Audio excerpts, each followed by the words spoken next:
donde estamos analizando profundamente la Biblia, realmente en qué nos encontramos y cómo podemos demostrar, sin ningún lugar a dudas, que realmente nos encontramos en la última generación. Y una de las cosas más importantes que tenemos que entender los cristianos es que es el tiempo de volverse a Dios. Es el tiempo de tomar en serio a Dios. La Biblia está llena de advertencias, como Mateo 7, en aquel día me dirán, Señor, Señor, hablamos lenguas, hasta demonios echamos, hicimos milagros, a muchos les hacíamos y se caían, etcétera, etcétera. Y les diré, nunca los conocí, porque nunca hicieron mi voluntad. Entonces, hacer la voluntad de Dios es creer que lo que la Biblia dice es verdad.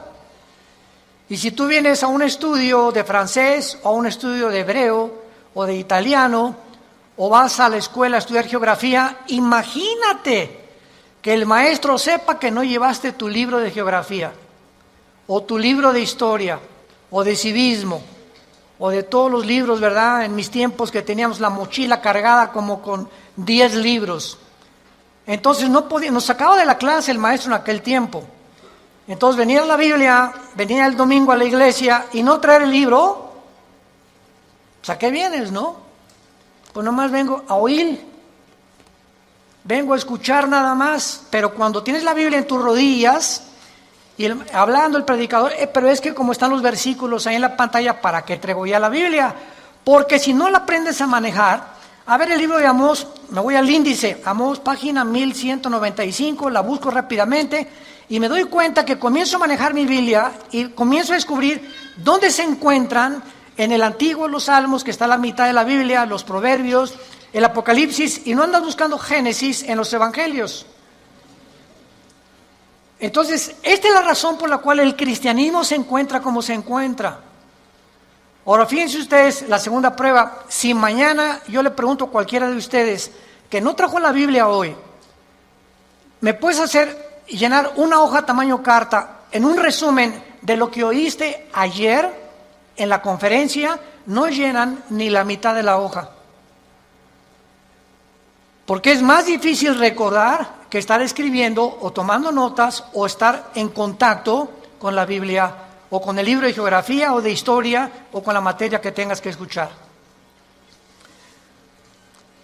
Cristianos, familia de Dios, pónganse las pilas.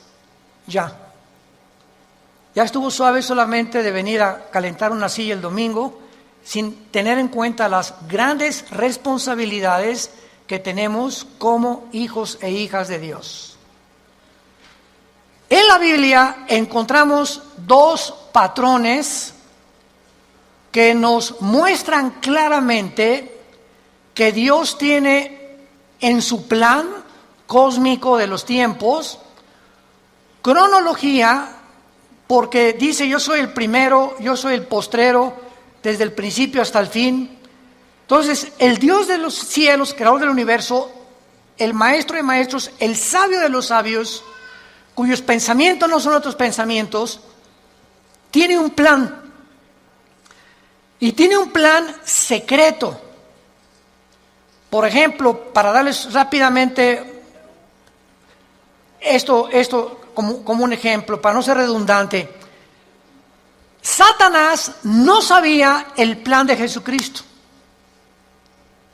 Dice en 1 Corintios capítulo 2, si los príncipes de este mundo, o sea, está hablando de los principados satánicos, hubieran sabido que Judas no iba realmente a funcionar y que matando a Cristo se les iba a devolver el tiro por la culata, nunca Satanás se hubiera metido a Judas, ni hubieran crucificado a Cristo, ni el diablo hubiera asusado a los líderes religiosos para que lo crucificaran. ¿Por qué? Porque aunque sabían que venía el hijo de David y que algún día vendría un Mesías, no se mencionaba que era el Hijo de Dios. No se mencionaba que era Dios en la carne, aunque de alguna forma Isaías capítulo 7, capítulo 9, nacerá de una virgen, etcétera, etcétera, pero todo estaba muy velado. Entonces, el diablo y los demonios, lo único que sabían era realmente que él era un enviado de Dios, claro, Jesucristo, pero no entendían claramente que en su muerte se encontraba el secreto de su derrota y menos en su resurrección. Y cuando Cristo resucita a los 3 días, qué susto se llevó Lucifer al darse cuenta que ahí fue exhibido, dice Colosenses 2, 14 en adelante, públicamente, como que Cristo venía a vencer y a decirnos que mayor es el que está entre nosotros que el que está en el mundo. Entonces, así la Biblia está llena de secretos y de piedras preciosas escondidas que Dios le quiere revelar a los cristianos, pero no a todos los cristianos.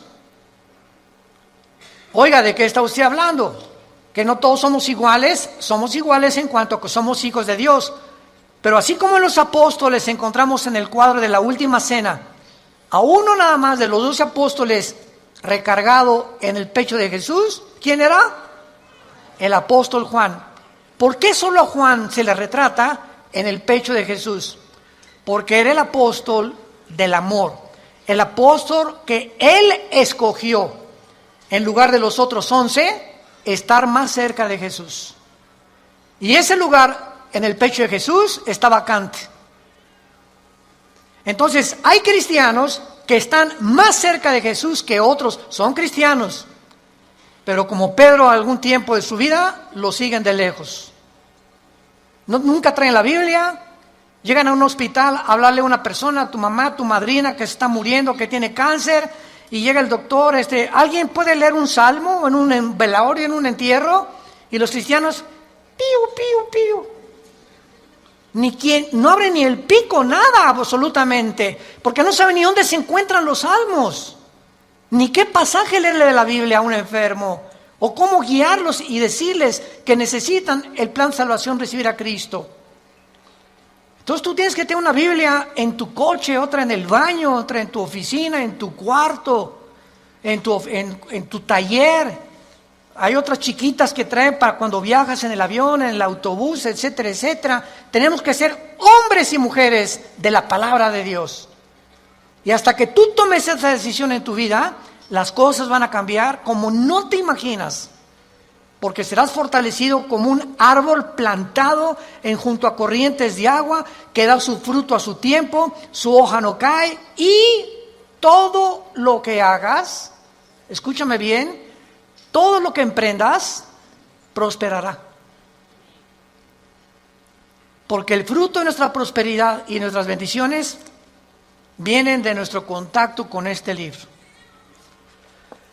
Muy bien, dentro de la cronología del plan de Dios, Dios le dio a Israel la semana de 7 días, 6 días de trabajo por uno de descanso, y al mismo tiempo que Dios creó en 6 días el universo, el 7º de descanso, Dios dice en el Salmo 90, en primera de Pedro, que para Dios un día de 24 horas es como 1000 años. Con mucho cuidado, síganme. Entonces, estos 6 días de 24 horas, Dios le da a Israel semanas de años también. En otras palabras, bíblicamente, la historia del ser humano, desde Adán hasta que venga Jesucristo en su segunda venida, tienen que pasar 6000 años. Por ahí ya vamos bien. No puede pasar más tiempo porque es el tiempo exacto de Dios. 6000 años. Ahora, ¿cómo estamos contando nosotros los años a través de la historia? El impacto de Jesucristo en la historia ha sido tan grande. Señores historiadores, maestros, sociólogos que nos visitan, ateos, escépticos y agnósticos, la historia la contamos desde antes o después de Buda. ¿Antes o después de Mahoma? ¿Antes o después de Zoroastro? ¿Antes o después de Mahatma Gandhi? Antes y después de Cristo y después de Cristo. Es tan grande el impacto de Cristo que divide la historia. Es tan grande que se celebra su nacimiento en Navidad y en Semana Santa su muerte. No hay otro personaje en la historia que haya impactado tanto al mundo como la vida de Jesús de Nazaret. Ahora, este impacto de Jesucristo en la historia nos muestra que no sabemos cuándo nació. Muchos dicen que nació entre el año 6 o 7 de nuestra era cristiana, no en el año 1. Porque de Cristo a nuestros días tienen que pasar, ¿cuántos años? 2000 años. A ver, vamos por orden. De Adán a Abraham pasaron 2000 años. De Abraham a la cruz, 2000 años. ¿Cuántos van? 4000. Y de Cristo a nuestros días, 2000 años más, para que se cumplan los 6000 años de historia y entramos al milenio, que es el 7º día de descanso o las vacaciones del cristiano. Por eso son 1000 años el milenio. Entonces, si han pasado estos 2000 años de Cristo a nuestros días, ¿por qué no ha venido? Lógico, ¿verdad? Bueno, vamos a ver algunas razones, y es maravilloso esto. Los judíos, en la Biblia, el año es de 360 días. ¿Lo sabías, verdad? El año de los judíos, o el año bíblico, es lunar, no solar. Los judíos contaban a través de la aparición y la desaparición de la luna como los días, no como nosotros. Y cuando un papa llamado Gregorio, en el siglo II, siglo III después de Cristo, el Papa Gregorio cambió el calendario lunar por el calendario solar que nosotros tenemos, de 365 minutos y segundos. O sea, se le agregaron al calendario 5 días por año, más los años bisiestos. Entonces, aquí hubo un desajuste, porque cuando llegaron los romanos en el año 70 después de Cristo, de que él murió, y finalmente en el año 135 después de Cristo, cuando ya arrasaron con Jerusalén, todos los libros de la Torá y los libros del judaísmo, donde tenían ellos la cronología y la contabilidad de los años desde Adán a nuestros días, de acuerdo a las genealogías de la Torá, desaparecieron. Y después los judíos volvieron otra vez a sacar 2 libros más, aparte de la Torá, que se llama el Talmud y el Mishnah. Estos 2 libros no son inspirados por Dios. Inspirado por Dios es la Torá, que involucra los 5 libros de la Biblia. Por eso es Torá. Los primeros 5 libros de la Biblia son el Pentateuco, como se llama, o la Torá, porque son los libros que Dios le dio a los judíos con las leyes de Israel. Pero el Mishnah y el Talmud son interpretaciones de la Torá. Entonces no fueron inspirados por Dios. Y en el Talmud y el Mishnah hay 600 más mandamientos que los judíos tienen que cumplir. Como por ejemplo el Shabbat. La última vez que mi esposa y yo estuvimos en Jerusalén, ahora los invitamos, vamos a regresar en junio de este año a Jerusalén. Ya van más de 150 inscritos, increíble. Y a ver si nos alcanzan los cohetes de Irán. No. Lo que más me han, los correos que más hemos recibido, ahora que comenzó el conflicto entre Irán y Estados Unidos, que es un conflicto que se inició en 1979. Cuando el Ayatollah Khomeini convierte Irán en la República Islámica de Irán. Antes de 1979, Reza, el Shah de Irán, era amigo de Estados Unidos y no había los problemas que hay ahorita. Pero entra el Ayatollah Khomeini en el 79, se convierte en la República Islámica de Irán y comienza a prevalecer la religión sobre el Estado. Ahora sí que ya no hay ni siquiera separación de iglesia y Estado, ahora es la religión la número 1 y los líderes religiosos mandan y gobiernan Irán. no el Estado, el presidente de Irán. Entonces todo comenzó ahí, pero no voy a estar buscando más información acerca al respecto, pero con esto les quiero decir lo siguiente. Desde ese tiempo Irán se convierte en una nación que ha financiado el terrorismo, es declarada la número 1 del terrorismo por financiar a un grupo que se llama Hezbollah. Hezbollah significa el partido de Dios, que está financiado por Irán y tiene sus bases en el Líbano.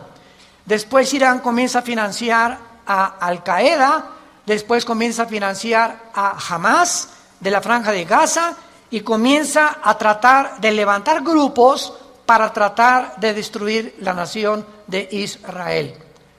Sin embargo, en las últimas semanas o meses, esta nación ha cobrado o está resurgiendo en los encabezados públicos precisamente por el conflicto de que ahora la guerra ya no es con miras telescópicas para querer matar a un líder, ahora los matan desde el aire. Impresionante la tecnología a la que hemos llegado, ¿verdad? Ahora puede volar un dron sobre una nación. Escuchen esto, ese dron puede ver una caravana de 10 carros y ese dron sabe y tiene la foto, síganme con cuidado, de la persona a la que están buscando asesinar o eliminar, y el dron pasa y monitorea las 10 carros y sabe en qué carro va esa persona por la foto que trae la computadora. Y en ese momento el dron sabe y ¡rum!, en segundos cae y eliminan ese vehículo, el tren o donde vaya esa persona. Así fue como ha eliminado Rusia, Estados Unidos, Israel a muchos jefes militares o terroristas sin que tenga ya que estarlos esperando con una mira telescópica. Ese es el avance impresionante en que los militares están tomando el mundo y ahora toda la guerra es desde el aire y desde el aire. Por eso dice la Biblia, y vi caer meteoros del cielo, decía Juan, que tal vez, ¿verdad?, son los drones que van a caer y que van a terminar con casi 2/3 partes de la humanidad antes de que Cristo regrese para establecer con nosotros el milenio. Pero el punto es el siguiente: cuando nosotros nos concentramos en la Biblia, nos damos cuenta que estos 6,000 años están a punto de cumplirse y que si hacemos la contabilidad, estamos en el 2020, ¿verdad? Muy bien. Si Cristo nació en el año 33, que es desde que se cuenta su muerte, y no en el año 1, entonces nos encontramos en el 2033. Síganme con cuidado. Suponiendo que nació en ese día, ok, estamos en el 2020. Si los 6,000 años se cumplen dentro de 13 años, quítale 7 años de la tribulación. ¿Cuántos son? Sí estudiaste aritmética, ¿verdad? 33 menos 7,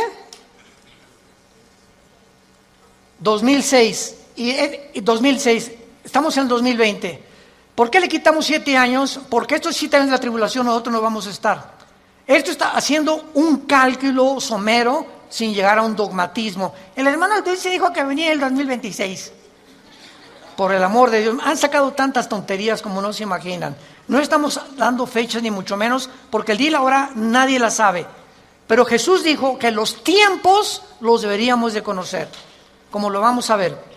Vayamos a Mateo capítulo 24, en el Nuevo Testamento, y vamos a partir de aquí para continuar con este estudio precioso de conociendo el tiempo en que nos encontramos. Si siguiéramos esta lógica del 2033 y en el 2006 antes viniera el arrebatamiento de la iglesia, estamos diciendo pues que nos quedarían 5 o 6 años, ¿verdad? Porque podía venir Cristo hoy en la noche o mañana o el 2021, el 22 o el 23, etcétera, etcétera.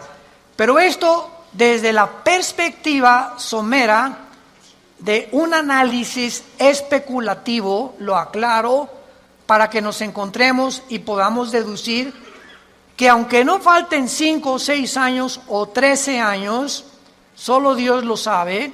Repito, porque el calendario judío, ¿saben qué atraso tiene? Si tú le preguntas a un judío, la comparación del calendario judío con el calendario de nosotros es de 250 años. Ellos se encuentran en el año 250 antes que nosotros. Es más, aquí tengo ya la fecha, ¿verdad? En el 2019, ¿verdad? El año judío era de 5.800 aproximadamente. Entonces ahora ellos están más arriba o más abajo por los cálculos del Mishnah y de los libros que se perdieron, y el análisis y las genealogías no pudieron calcular exactamente. Y nosotros bíblicamente, hubo un obispo en Inglaterra llamado Busher, arzobispo Usher, que fue el que dijo que desde Adán hasta Cristo son 4,000 años. ¿Basado en qué? Basado en las genealogías que se encuentran en el capítulo 10 del Génesis. Ahí está la genealogía de las genes. Adán tuvo esto y esto y esto, y Isaac tuvo esto y esto y esto, y etcétera, etcétera. Y ven todas las genealogías de donde descendemos todos. Y basado en esas genealogías, que hay un margen de error de algunos años, se calculó que de Adán a Cristo hay 4,000 años, y de Cristo a nuestros días llevamos 2,000 años. Pero no puede haber más de 25 o 30 años de margen de error. Entonces nos encontramos demasiado cerca, más cerca de lo que nos imaginamos. Ahora bien, otra cosa importante, antes de leer Mateo 24. El rapto de la iglesia, es increíble que haya personas que ya ni en el rapto crean. Yo he escuchado conferencias de personas que no creen ya ni en el rapto. Estamos en la apostasía. Están negando cosas superbíblicas. Si el rapto de la iglesia comienza con la firma del anticristo, autorizando la reconstrucción del templo judío, en el momento que el anticristo confirme Daniel 9, 24 al 27, especialmente el 27, y firme, los judíos tienen derecho a habitar en paz sin que nadie los moleste por 7 años, y pueden reconstruir su templo, ahí, ese día, ese minuto, esa hora, comienza los últimos 7 años que se conocen como el tiempo de angustia de Jacob, el día de la ira de Dios o de Jehová, y el Nuevo Testamento, segunda de Tesalonicenses capítulo 2, 3 y 4, el día del Señor. El día del Señor no es el día del rapto, el día de Cristo es el día del rapto, el día del Señor es el tiempo de la tribulación, para que sepamos distinguirlo proféticamente a ustedes que les interesa el estudio de las profecías.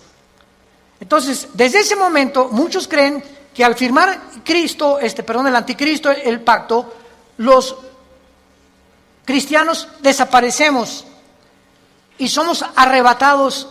No es así. El rapto puede ser 1 año antes de que el anticristo confirme el pacto. ¿Me van siguiendo con mucho cuidado? El arrebatamiento puede ser 3 años antes de que el anticristo firme el pacto. O puede ser 1 semana y a la semana el anticristo confirme el pacto. Entonces no hay tiempo para poder establecer el rapto, ni el día, ni la hora. Viene sin que nosotros lo sepamos.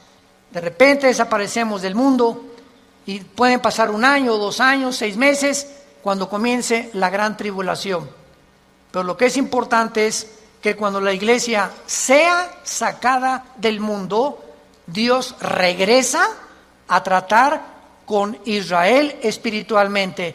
En 1948, cuando los trajo y se constituyeron en una nación libre e independiente, ahí Israel renació, resucitó nacionalmente.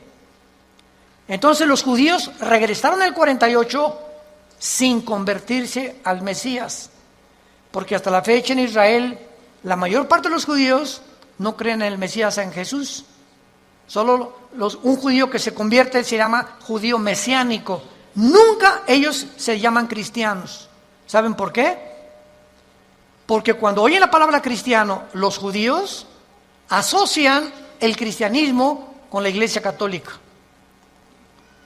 Y la Iglesia Católica los persiguió más de 250, 300 años en la Inquisición con el señor Torquemada en España. Y a los judíos que no querían aceptar a Roma como la salvación, los torturaron, los quemaron, los abrieron de piernas, a las mujeres les sacaban el bebé del vientre, hicieron terribles cosas que Hitler parecería Pinocho con lo que hicieron los nazis. Entonces los judíos oyen hablar del cristianismo. Cuando veamos Israel se los vamos a advertir. Aguas porque vienen las piedras, O sea, sobre todo en el muro de los templos, cuando están todos los judíos orando, ya ven que ellos hacen así. ¿Saben por qué hacen así al orar ellos? Porque uno de los salmos dice que al orar deben menear la cabeza y recordar que deben recordar lo que están orando. Por eso oran así ellos, entierran sus papelitos en el muro de los lamentos, traen su kipá, cubierta la cabeza. A nosotros se nos prohíbe taparnos la cabeza cuando estemos orando. 1 Corintios capítulo 11. Entonces ellos lo pueden hacer porque son así, esa es su costumbre. Pero ellos, ¿verdad?, no creen en el Mesías y ellos asocian. Si les dice soy cristiano, ellos no saben que el cristianismo no es el catolicismo. El catolicismo es la perversión del cristianismo. El catolicismo nació 250 años después de Cristo. Durante 250 años no hubo papa, no hubo liturgias, no hubo sacramentos, no hubo santos a quienes invocar. No tenías que tomar una cosa o una hostia para decir que estabas recibiendo a Cristo. Pero se convierte Constantino, el último emperador romano, y entonces absorbe el cristianismo antes de él como la religión oficial del Sacro Imperio Romano. Y decimos en mi tierra, es la misma gata pero revolcada. Entonces el Imperio Romano políticamente se da la vuelta y se convierte con el mismo poder, escúchenme, pero religioso. Y desde hace casi 18, 19 siglos, el Imperio Romano es el imperio del Vaticano y gobernó Europa, a los príncipes, a los reyes, y nadie en Europa se podía casar ni a tener negocios sin el permiso de Roma, de la religión. Y los que no pertenecían y aceptaban que el Vaticano era el único representante de Dios, los quemaban, los crucificaban, los echaron a los leones, etcétera, etcétera, etcétera. Ya hablando después del Coliseo romano famoso.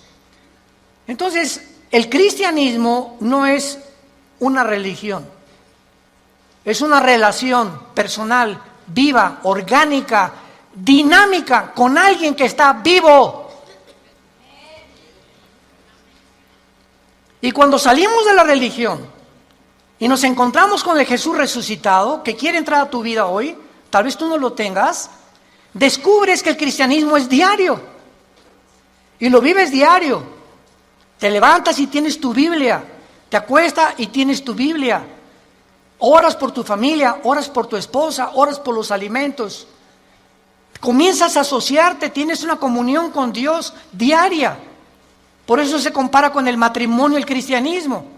Imagínense mi esposa y yo, que me digan 8 meses, Armando, en estos 8 meses que tenemos tú y yo, nos hemos sentado algún día a platicar y algún día tú me has comunicado y compartido tus sentimientos, tus expresiones, cómo te sientes para que yo te conozca más, porque llegamos en la noche y nomás oigo y te volteas para el otro lado, te vas a trabajar durante todo el día. Es más, nos vamos a un seminario de matrimonios, que es donde nos encontramos de otra vez, o de vacaciones, y no nos hablamos, tú con el periódico. Yo no te conozco, tenemos 30 años de casado y no te conozco, eres un desconocido para mí, eres una desconocida para mí. ¿Por qué? Porque nunca descubrieron que el matrimonio es comunión. Es comunión. Se pierde la comunicación del matrimonio, perdiste tu matrimonio. Un matrimonio que no se comunica, que no es tan así, donde una vez a la semana a tomar un café, nos vamos de vacaciones, platicamos, nos damos tiempo el uno para el otro, para conocernos, es imposible que funcione. Se levantan barreras de silencio y ya pasaron un mes y tu esposa tiene cara de la jeta. Y nosotros hoy, pero ¿qué le he hecho? Es que hay tantas cosas de ellas que les molestan de nosotros. Pero ¿cómo vamos a descubrirlo si nunca, oye, mi amor, tienes tu jetita linda, dorada, parece una princesita pero con jeta? Dime qué te pasa, ¿verdad? Y a las mujeres les encanta.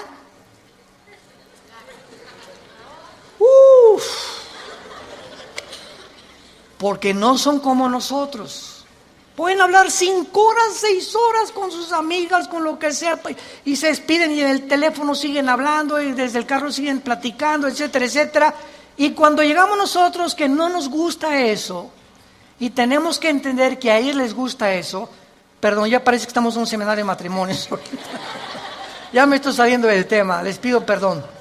Bueno, se van a enojar y así es el cristianismo. Ok, entonces el cristianismo no es una religión, es una relación con Cristo diaria. No es el domingo, imagínate, cada domingo a tu esposa de 5 a 6 te comunicas con ella. Así es la religión. El domingo voy a misa, a la iglesia, y lunes, martes, miércoles, jueves, viernes ni me acuerdo, ni abro la Biblia, ni oro, ni nada. A lo mucho me echo una persinada de vez en cuando va a meter el gol de la América. O cuando salgo a jugar al campo, ¿verdad? O meto un gol, me echo la persinada también. Es la forma en la que el ser humano vive con la religión. En Mateo 24, versículo 32 al 35, es uno de los pasajes claves para saber en qué tiempo nos encontramos.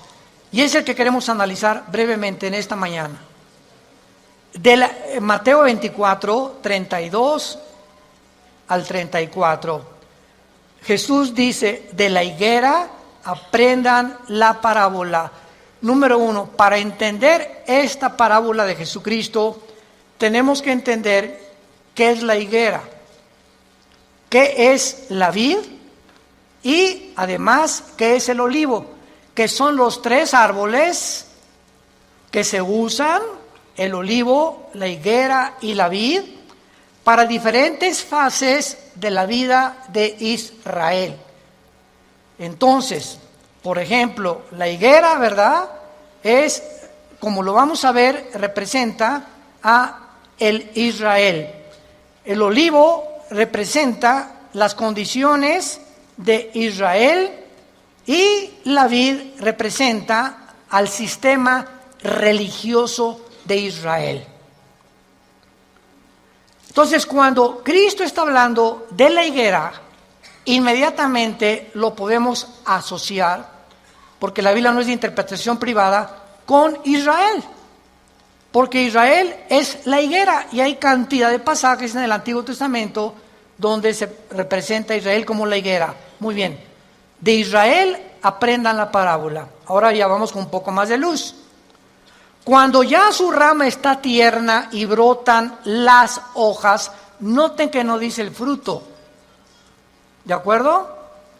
Cuando ustedes vean que ya está tierna y las hojas comienzan a salir, que siempre salen antes que el fruto las hojas de todos los árboles, sepan que el verano está cerca. En otras palabras, cuando ustedes vean que Israel renace, ¿cuándo fue esto? El 14 de mayo de 1948, después de casi 2000 años que Israel fue dispersado, exiliado por todas las naciones del mundo, el milagro más grande de la historia es Israel, porque es la única nación en toda la historia que en un día se constituyó libre, soberano, Estado independiente. Nunca en la historia nadie había podido levantarse o formarse como una nación, porque las naciones necesitan una constitución, necesitan o una república, o qué ideología vamos a tener, o para muchos años para que se forme una república como México, Revolución Mexicana, y Pancho Villa se pelea con Zapata, en el norte, Zapata en el sur, se junta, matan a Álvaro Obregón, viene la revolución, todos los Porfirio Díaz y todo lo que pasó, y poco a poco se va formando una república, y viene la constitución, etcétera, etcétera. Tarda años muchas veces en tener una constitución y formarse una nación. Israel en un día se forma toda la constitución de Israel. Por eso es un milagro. Cuando vean ustedes esto, versículo 33, cuando vean todas estas cosas, ¿qué cosas? Las cosas que en Mateo 24 oirán de guerras, rumores de guerras, pestes, hambres, terremotos. Será el principio, no el fin, el principio de los dolores. La generación que vea nacer a Israel, ¿quiénes somos? Nosotros. Los que han nacido entre 1946 a nuestra fecha se llaman los baby boomers. Ahorita creo que le llaman los millennials, ¿verdad? ¿O cómo les llaman, Caleva? Los de millennials. Ya tantos nombres, ya yo creo que le llaman los cibernéticos. Bueno, del 46 a nuestros días, una persona que nació en el 46 tiene ahorita 70, 73, 75 años, más o menos. Dios dice que los que vean estas cosas pasando, conozcan que está a la puerta. De cierto les digo, no pasará la generación de los baby boomers. Versión de Alducin. Traduciéndolo al léxico del siglo XXI, no pasará la generación del 48 hasta nuestros días, hasta que todo esto acontezca. Más claro Jesús no podía ser. Ahora muy bien, ¿cuánto es una generación? El Salmo 90 y 1 de Pedro capítulo 3 dicen que una generación es aproximadamente entre 80 y 90 años de edad. Dice los más fuertes 85, 90. Porque sabemos que antes del diluvio pasaban hasta los 500. Noé a los 500 años fue papá. ¿Se imaginan? Matusalem a los 969 años es el personaje más grande que ha vivido, más que tu abuelito y el mío. Matusalem, 969 años. Viene el diluvio, cambió todo y se...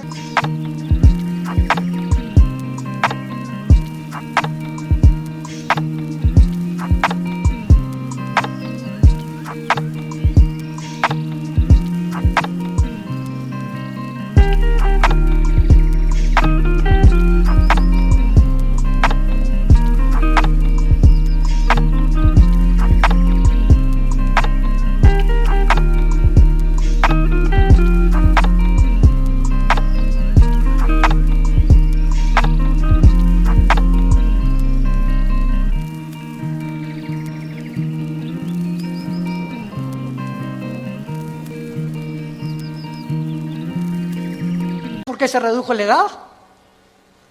Porque si Dios nos hubiera dejado vivir más tiempo, ya nos hubiéramos matado como las ratas. ¿De qué estoy hablando? Agarra un cuarto de 5 metros por 5 metros y mete 50 ratas. Van a vivir un mes. Redúcelo a la mitad. Van a vivir 15 días porque se matan más rápidamente. Y mientras más lo reduzcas, más rápido se mueren unas a otras. Mientras más grande el espacio, más tiempo viven. Entonces, así nosotros, Dios tiene que reducir más y más nuestra vida, porque mientras más querramos vivir, si así con 80 años de edad estamos al punto de una tercera guerra mundial, ahora imagínense que Dios nos hubiera concedido que viviéramos más tiempo. Entonces, por la misericordia de Dios, se redujo la vida en los más robustos, 85, 90 años. En el caso de mi familia, mis abuelos maternos de 97, 95 años murieron. En el caso de mi paterno, mi abuelo murió de 90, mi abuela de 95. Muy bien, veamos ahora estas cosas. Las hojas representan el nacimiento o el renacimiento nacional de Israel, porque regresaron en el 48 sin convertirse. ¿Cuándo Israel se va a convertir al Mesías? Romanos 11, 25 y 26, Apocalipsis capítulo 7, cuando Él selle a 144,000 judíos, y ellos en el tiempo de la tribulación, nosotros ya no estamos aquí, el más grande avivamiento de Israel se convertirá cuando Jesucristo venga al final. Y cuando Él venga al final, todo Israel será salvado. Desde luego los que creyeron en Jesús como el Mesías. Entonces, es importante esto, ¿verdad? Porque las hojas representan el renacimiento de Israel de 2000 años y el nacimiento de la generación de la higuera. Cuando Israel se convierta, entonces el Israel será el fruto de la conversión, porque por el fruto lo conoceremos a un árbol. Si es un árbol de naranjas, da naranjas; si es un árbol de manzanas, da manzanas. Ahorita Israel no ha dado fruto. ¿Cuál es el fruto? Amor, gozo, paz, benevolencia, que produce ¿quién? El Espíritu Santo. Y ellos no tienen a Ruach el Kadosh, al Espíritu de Dios que tiene la iglesia que Dios nos ha dado. Muy bien, ahora es importante que veamos en el capítulo 21 de Lucas algo sensacional, algo asombroso acerca de esto. Porque aquí hay una señal que es la siguiente. Si Israel no hubiera regresado en el 48, no sabríamos qué tan cerca estábamos del rapto. Tenía Israel que regresar en el 48 a la Biblia, porque desde el 48 que regresó Israel a la Biblia, se puede cumplir el rapto. Entonces, el hecho que hayamos nosotros sido la generación que esté contemplando este milagro de Israel en el 48, nos habla que el tiempo está ya contado. Si Israel no hubiera regresado, el anticristo, ¿qué me va a perseguir? ¿Me están siguiendo? Si Israel no hubiera regresado, ¿quiénes iban a reconstruir el templo? Si Israel no hubiera regresado, ¿a quienes 144,000 hubiera Dios en el capítulo 7 Apocalipsis ungido con el Espíritu Santo? Entonces, Israel tenía que regresar para que las profecías de los últimos tiempos se cumplieran. Y tú y yo somos los testigos. Antes del 48, nadie sabía ni se imaginaba que Israel iba a regresar. Fue un milagro de la historia. Y el rapto lo mismo. No sabemos ni cómo, ni cuándo, ni a qué hora, pero va a ser algo que ya se puede cumplir porque Israel está en su tierra. Ahora, en Lucas 21 hay un antecedente maravilloso y dice en el versículo 29 el Señor Jesucristo: también les dijo una parábola, y está contando Lucas las mismas palabras de Jesús, pero observemos con lupa que Lucas le agrega otras palabras que no tiene Mateo. Y nos vamos a sorprender de esto. Miren la higuera. ¿Ya ves que te dije que trajeras la Biblia? Aquí ya me doy cuenta quién la trae. Y todos los árboles. Eso no está en Mateo. En Mateo solamente es la higuera. Pero aquí se le agrega que no solamente miremos a la higuera, sino todos los árboles. ¿Quiénes son todos los árboles? En la Biblia, por ejemplo en el libro de los Jueces, en el libro de los Antiguos Testamentos, los árboles representan dos cosas, naciones y personas. Como por ejemplo, Ezequiel 31, el cedro representa al anticristo. Y los árboles, las naciones que van a estar alrededor del anticristo. Entonces, Cristo está diciendo, vean el renacimiento de Israel y vean las naciones que a su alrededor de él, en el Medio Oriente, van también en el mismo tiempo y en las mismas épocas a resucitar y a resurgir. Escuchen esto, la Primera Guerra Mundial preparó la tierra para Israel. La Segunda Guerra Mundial preparó a los judíos para la tierra de Israel. Pero para que Israel regresara a la tierra y para que las profecías se cumplieran, antes de 1925-1930 no existía el Medio Oriente. Jesús, María y José y el burrito que los acompaña. Las naciones que se encuentran ahorita en el Medio Oriente no existían antes de 1930. Escuchen ustedes lo siguiente. Estos árboles son las naciones que surgieron en el mismo periodo. El Líbano, 1920. Siria, 1920. Turquía, el Imperio Otomano turco sale y Turquía se convierte en una nación. Arabia Saudita, 1932. Irak, 1932. Jordania, 1946. Israel, 1948. Egipto, 1952. Todas estas naciones necesitaban primero que Israel surgiera, porque Israel iba a ser el centro de las profecías para que se cumpliera la venida de Jesús. Mire la higuera y todos los árboles. No pasará esta generación hasta que todo esto suceda. Es sorprendente observar que el Medio Oriente visible, tal como lo vemos ahorita, fue formado en el siglo XX.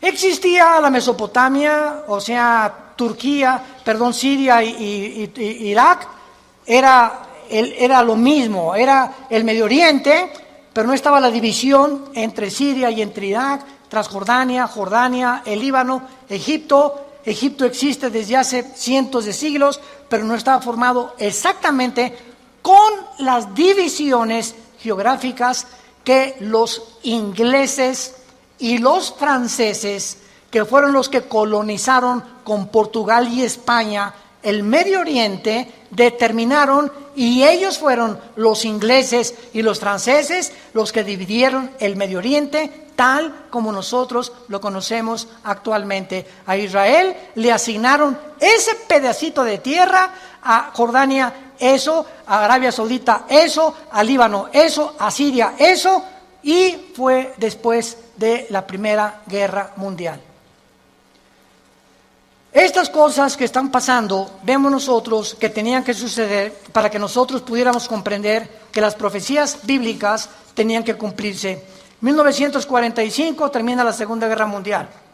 ¿Quién gana? Estados Unidos, Inglaterra y Rusia.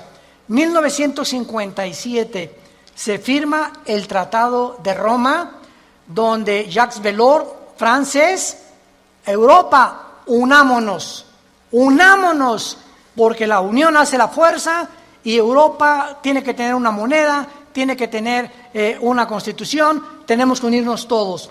1967, la Guerra de los 6 días, 1989, cae el comunismo y en ese momento comienza la democracia a elevarse en el mundo.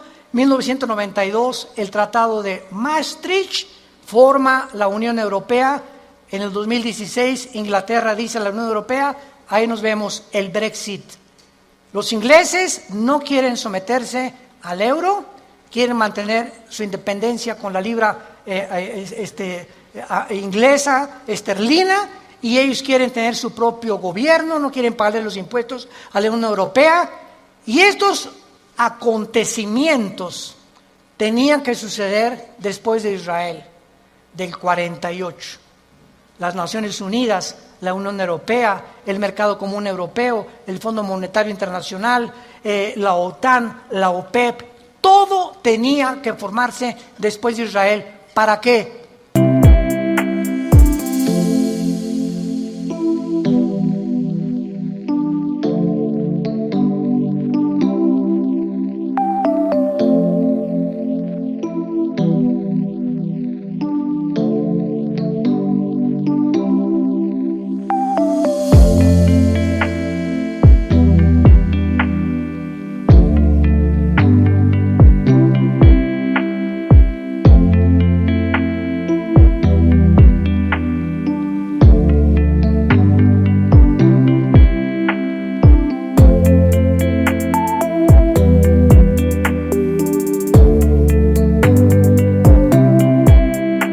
Para preparar el camino a las profecías que tenemos aquí de los últimos tiempos, y todos estos eventos han sucedido ante nuestros ojos para que sepamos que los cascos del Apocalipsis se escuchan en el cielo.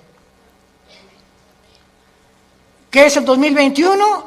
Violencia, incendios en Australia, más de 1,000 millones de especies, ¿me escuchaste bien?, de animales han muerto en Australia.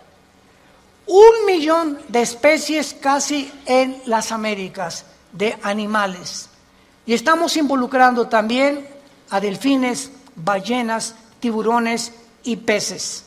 Incendios en California, incendios en otras partes del mundo, inundaciones, tsunamis, cambios de clima. Ya no hay primavera, ya no hay verano, huracanes devastadores, cada día con más fuerza, grado 3, grado 4, etcétera, etcétera. Nos encontramos un mundo convulsivo políticamente. ¿Qué será? ¿Será melón? ¿Será sandía? ¿Comunismo o socialismo? ¿O autocracia? ¿O monarquías otra vez? ¿O una oligarquía?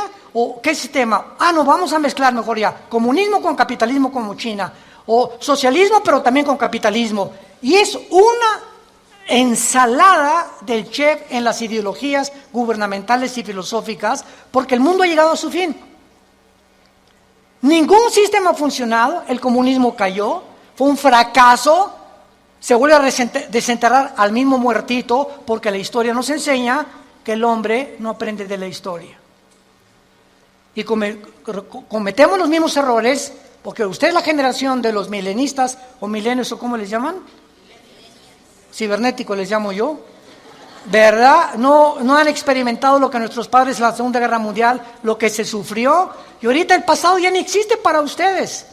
Ahorita solamente la computación y esto dinero, y qué carrera es la que más dinero produce, y por acá y por allá, y somos movidos por una ambición, una especulación, una comercialización de todo en todas las cosas, porque el mundo se dirige al comercio. ¿Sabían ustedes eso?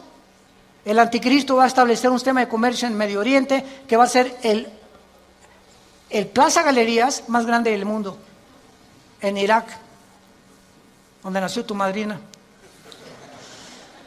Y cuando nosotros veamos estas cosas, nos damos cuenta que el mundo se encuentra en un precipicio, que nos queda muy poco tiempo. Yo te pregunto, ¿tú eres cristiano? Si me contestas que sí, te hago la segunda pregunta. Desde que tú te convertiste, ¿has guiado a alguna persona a recibir a Cristo en su vida? ¿O eres de las personas que estás en el hospital con tu madrina muriéndose? Pastor, ¿puede venir a hablarle a mi esposa de Cristo? ¿A mi madrina? Entonces, ¿que tú no le puedes dar un versículo de la Biblia o compartir el plan de salvación? ¿No sabes cómo guiar a tu madrina en agonía a que reciba a Jesucristo en su cama? Tienes que recurrir al pastor. Se murió. ¿Puede venir al funeral para predicarles de Cristo? ¿No lo puedes hacer tú? Claro que vamos, porque es nuestra responsabilidad de los pastores. Pero ojalá que se levantaran más familias ya con un liderazgo, con la convicción profunda de que es lo más importante que el ser humano pueda tener, regresarse a Dios y pedirle perdón por tus pecados. ¿No lo quisieras hacer tú en esta mañana? ¿No quisieras tú considerar ante los acontecimientos que nos rodean que verdaderamente necesitas a Dios? Que tú no puedes ya seguir jugando a la matatena con el cristianismo, ni creyendo o engañándote, que es peor.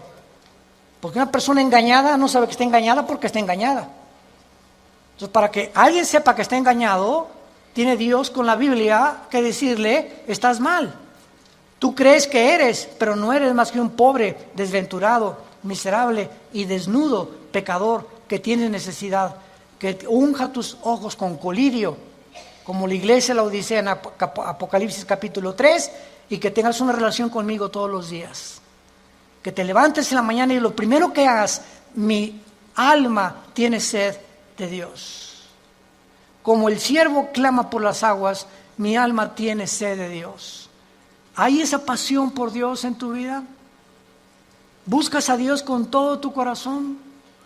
¿Vienes al domingo y ya traes tu Biblia? ¿Ya te cayó el 20? ¿Realmente estás convencido que esto es lo que realmente Dios quiere para tu vida?